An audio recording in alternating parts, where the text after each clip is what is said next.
अस्सलाम वालेकुम, this is मेरे जावेद। शॉर्मे के अंदर जो वाइट सॉस डलती है उसकी रेसिपी बहुत इजी और बहुत क्रीमी सी ये रेसिपी है। बहुत मज़ेदार से शौरमा बनता है। मैं इंशाल्लाह शौरमे की रेसिपी आगे भी अपलोड करूँगी, आप इसको ज़रूर ट्राई करें। आप इसको फ्रिज में काफ़ी देर के लिए स्टोर कर सकते हैं। सबसे पहले आपने लेना है हाफ़ कप मायोनीज़ का। कोई सा भी मायोनीज़ आप बाज़ार से ले सकते हैं या घर में आपने मायोनीज़ बनाया हो वो ले लें।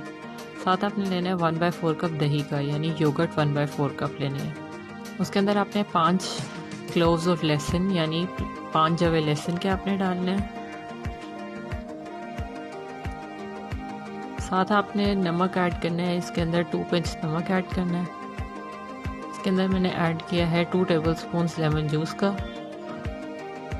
इसके अंदर मैंने half tea spoon black pepper powder add किया।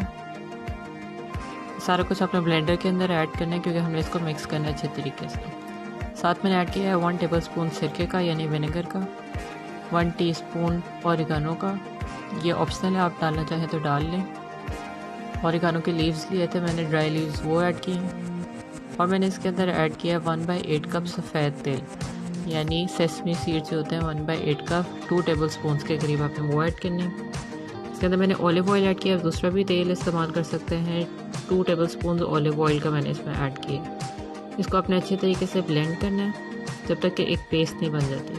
और इसको आप निकाल के किसी भी चीज़ के अंदर स्टोर कर लें। आप इसको फ्रिज के अंदर 1 से 2 हफ्ते के लिए स्टोर कर सकते हैं, किसी एयर टाइट जार में स्टोर कर लें।